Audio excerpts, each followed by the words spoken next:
देखिए, कुछ क्वेश्चंस आते हैं बैंकिंग पैटर्न में, जिसमें फ्रेजेज़ हमको निकालना पड़ता है।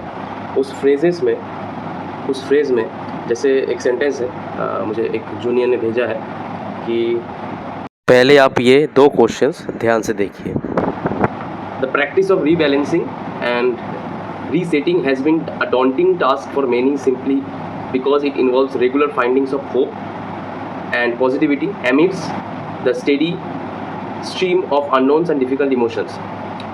ये जो सेंटेंस दिया है, इसमें जो फ्रेज है जैसे रेगुलर फाइंडिंग्स ऑफ, इसको रिप्लेस करना है। 3 फ्रेजेस दे दिया है।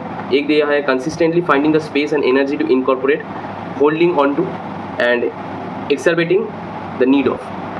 तो ये 3 ऑप्शंस में कि कोई भी रिप्लेस हो सकता है, लेकिन एक्सरबेटिंग मैंने एक वर्ड देखा जो बहुतों को नहीं पता, लेकिन ये बैंकिंग टर्म है। क्यों कि ज़्यादातर एग्जाम्स मॉक्स में ये यूज़ होते हुए मैंने भी देखा है और डालते भी ये थे लोग।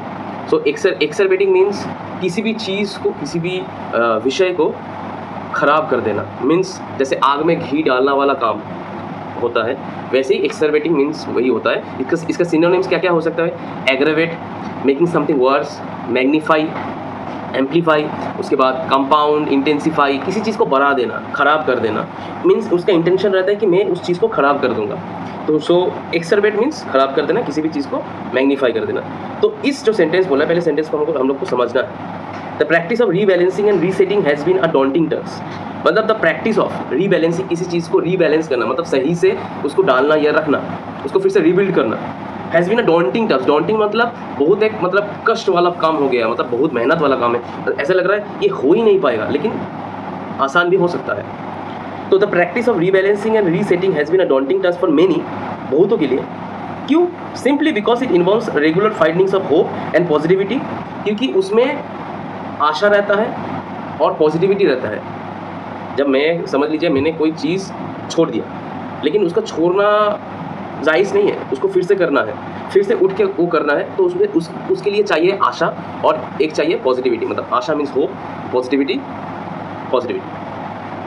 सो amidst the steady stream of unknowns and difficult emotions, जहाँ मुश्किलें ज़्यादा हो, उस चीज़ में से पॉजिटिविटी को लाना और उसको इस्तेमाल करना और आशा रखना फिर से, वो एक कष्ट वाला काम है। यही सेंटेंस का मीनिंग बोल रहा है। अब सेंटेंस में जैसे रेगुलर फाइंडिंग्स ऑफ बोला है, तो रेगुलर फाइंडिंग्स ऑफ को कैसे निकालेंगे? फर्स्ट वाला डालेंगे, फर्स्ट वाला फ्रेज को डालेंगे, consistently finding the space and energy to incorporate, में भी हो सकता है। Holding on to hope and positivity, हो भी सकता है। एक्सरबेटिंग द नीड ऑफ, मतलब एक्सरबेटिंग मीन्स किसी चीज़ का बढ़ाना, मैग्नीफाई करना। तो क्या होगा? It involves consistently finding the space and energy to incorporate. एकदम सही से बैठ रहा है, एकदम सेंटेंस के साथ साथ वो बैठ रहा है। मीनिंग कंसिस्टेंटली फाइंडिंग, मतलब कंसिस्टेंटली वो ढूंढ रहा है कि आशा मिल सकता है क्या, पॉजिटिविटी मिल सकता है क्या, first. Second, holding on to hope, हाँ आशा को पकड़ कर रखना, हाँ होगा मेरे से वो चीज़ होगा ही होगा, अब ना नहीं होगा, हाँ होगा। सो होल्डिंग ऑन टू, उसको पकड़ के रखना। एक्सरबेटिंग द नीड ऑफ होप, मुझे नहीं लगता, क्योंकि एक्सरबेटिंग इसमें इररिलेवेंट मुझे लग रहा है। सो एक्सरबेटिंग नहीं होगा, क्योंकि ये नेगेटिव वर्स केसेस में भी एक्सरबेटिंग यूज़ होता है, किसी चीज़ को ख़राब कर देना। तो इसमें पॉजिटिविटी वाला सेंटेंस है, सेंटेंस पॉजिटिव है, इसका नेचर पॉजिटिव है, तो इसका फ्रेज जो होगा वो भी पॉजिटिव होगा, इसीलिए 1 and 2 will be the answer. Second question क्या बोला है? The team used the global land use data set, मतलब एक टीम है जिन्होंने ग्लोबल डेटा सेट को यूज़ किया है to examine systematic how global forest have changed over space and time. एक टीम है, कोई साइंटिस्ट का टीम हो सकता है, कोई रिसर्चर वाला टीम हो सकता है। उन्होंने ग्लोबल लैंड को यूज़ किया है, व्यवहार किया है, डेटा सेट को यूज़ किया है टू एग्जामिन सिस्टमेटिक। मतलब इसमें जो फ्रेज है, बोल्ड करके जो फ्रेज है, वो है एग्जामिन टू एग्जामिन सिस्टमेटिक। मतलब कुछ चीज़ सिस्टमेटिकली एग्जामिन कर रहा है, सिस्टमेटिकली देख रहा है, मतलब ये होगा ये नहीं होगा, ऐसे करके देख रहा है। How global forest have changed over space and time, मतलब जैसे टेक्नोलॉजी जैसे चेंज होते जा रहा है, अभी का साइंस एंड टेक जो है 20 साल पहले जो था उससे काफ़ी चेंज है, अभी देख पाते हैं हम लोग। वही बोला है, जस्ट एक सेंटेंस बोला है।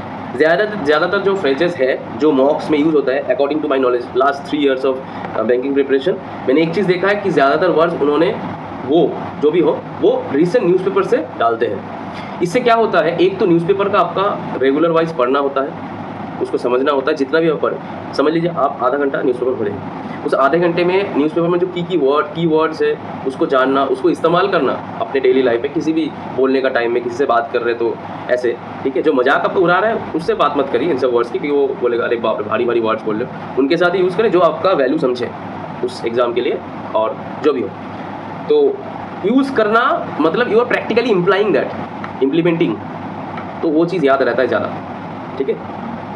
तो इधर क्या क्या फ्रेज यूज़ करना होता है टू एग्जामिन सिस्टमेटिक के बदले में, टू एसेस सिस्टमेटिकली, चलिए ठीक है लेते हैं। To have a methodical examination, okay. To cause an impeding debacle, okay.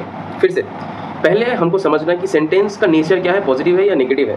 Sentence का नेचर पॉजिटिव है क्योंकि एक टीम ऑफ रिसर्चर्स है या टीम है जो ग्लोबली देख रहे हैं डेटा सेट का व्यवहार, to examine systematic how global forest have change over space and time. इसमें कोई नेगेटिव सेंटेंस नहीं है, इसमें कोई नेगेटिव वाइब नहीं आ रहा है सेंटेंस से। सो ये जो फ्रेज बैठेगा, ये फ्रेज भी पॉजिटिव नेचर का ही बैठेगा। अब एक चीज़ आपको देखना है कि to cause an impeding debacle, to cause an impeding debacle, ये जो इम्पेंडिंग डिबगल है, ये इम्पेंडिंग डिबगल मतलब खराब करना, impending debacle, to cause an impending debacle मतलब किसी चीज़ का वर्स कर देना। जैसा लास्ट सेंटेंस में हम लोग ने देखा था एक्सरबेटिंग, मतलब किसी चीज़ को वर्स मतलब खराब कर देना। सेम इस सेंटेंस, इस फ्रेज में भी है to cause an impending debacle, debacle मतलब worse thing it can ever happen, ऐसे हम लोग बोलते हैं कभी कभी। तो ये जो फ्रेज है, ये 3 वाला फ्रेज ने एलिमिनेट हो जाएगा ऑप्शन से, तो ये ऑप्शंस नहीं होगा। जो 3 में है, 3 वाला ऑप्शन है वो नहीं होगा। बाकी ऊपर वाला स्टार्टिंग वाला to assess systematically, yes systematically assess करेंगे, देखेंगे क्या है क्या नहीं है। उसके बाद to have a methodical examination, हाँ मेथड वाइज, अच्छा इसके बाद ये होगा उसके बाद वो होगा, ऐसे देखते देखते हम लोग करेंगे इजीली। तो ये सेंटेंस भी दोनों बैठ तो रहा है। तो ऐसे सेंटेंस को कैसे देखना है, फ्रेजल सेंटेंस को पहले नेचर देखना है, सेंटेंस का पॉजिटिव है या नेगेटिव है या मिक्सचर है, उसके हिसाब से फ्रेजेस को पकड़ना है, उसके बाद इंप्लीमेंट करना है, और उसके साथ साथ मीनिंग भी आपको धीरे धीरे से सीखना है। ये होगा beginner strategy for English in phrasals type of sentences और connectors type of sentences. Thank you.